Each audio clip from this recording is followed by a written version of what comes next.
ទុកខ្ញុំធំលើអ្វីអ្វីលែងហ៊ានហាស្ដីនិយាយអ្វីទាំងអស់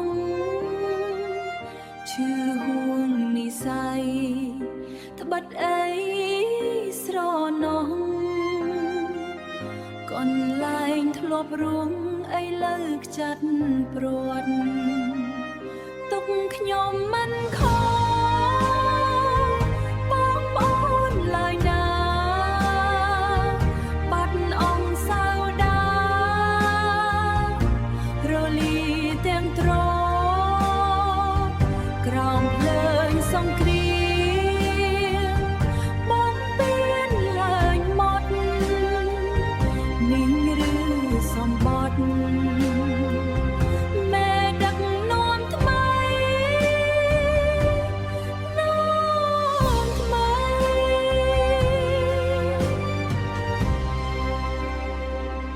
បាត់ផ្ទាំងបាត់ស្រុកបាត់ទៅស្រងស្រង់សែនមិនអាឡ័យសោះធ្វើដូចគ្មានអី